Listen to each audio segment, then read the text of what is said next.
For us, war is not inevitable. We do not believe that there are blind tides of history which sweep men one way or another.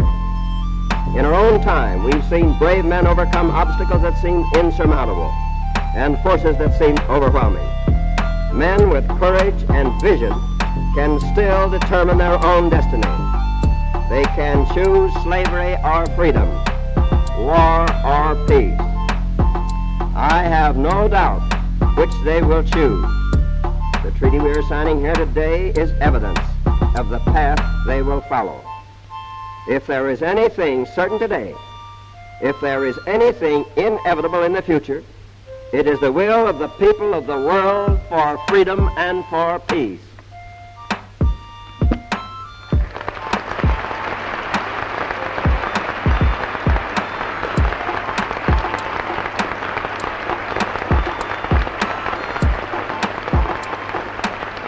We will now proceed to the signing of the North Atlantic Treaty.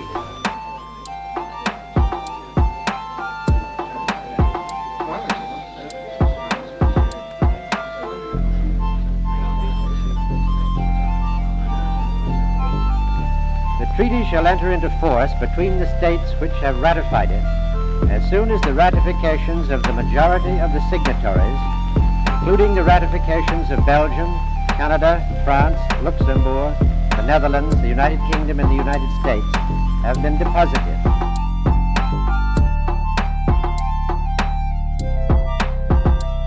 Ladies and gentlemen, dear friends and colleagues, thank you for inviting me to the Brussels Forum, Heather, and congratulations to everyone at the German Marshall Fund for 50 successful years championing transatlantic cooperation. I look forward to continue to work together with you, not least at our Madrid Summit Public Forum, which starts tomorrow. This year we also celebrate 75 years of the Marshall Plan, an unprecedented act of generosity and foresight, born from the ashes of two brutal world wars. As Secretary Marshall famously said, this was a policy not directed against any country or doctrine, but against hunger, poverty, desperation and chaos.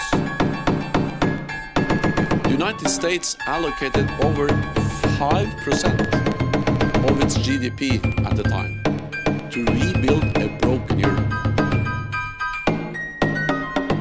But beyond the billions of dollars, the Marshall Plan reimagined relations between nations, built on cooperation, not confrontation.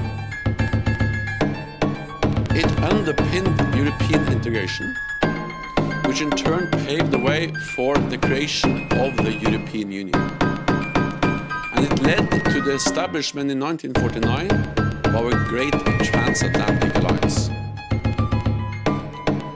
NATO has been an anchor of stability and an engine of peace and prosperity ever since. Today, we face another pivotal moment for our security.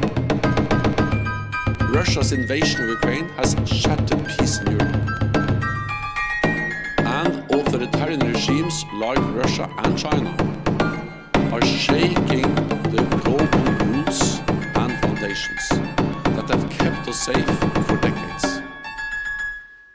So we need a bold strategy for our new security reality. And this is why we will take important decisions at our transformative summit in Madrid. We will agree a comprehensive assistance package for Ukraine to further modernize Ukraine's defenses and strengthen their resilience and security institutions for the long term. This is in addition to the billions of dollars of military equipment, economic aid and humanitarian assistance that allies have already provided to help Ukraine uphold its right to self-defense. At the same time, we will significantly enhance our own deterrence efforts, making NATO even stronger and more agile across all domains: land, sea, air, space and cyber. We will also defend our democratic values, open societies and the global rules-based order at a time when they are under unprecedented pressure. We do not do this alone, but together with our like-minded partners from Europe to the Indo-Pacific. And I welcome that the leaders of Australia, Japan, New Zealand and the Republic of Korea will take part in our summit for the first time. Finally, we will agree NATO's new strategic concept. Our blueprint for keeping our 1 billion people safe in a more dangerous and competitive world. As Secretary Marshall showed us 75 years ago, our boldest visions are often born in our darkest hours. With unity and strength, NATO will continue to rise to any challenge, to preserve peace, prevent conflict, and protect our people, and keep the spirit of the Marshall Plan alive. So thank you again, and I look forward to a successful summit in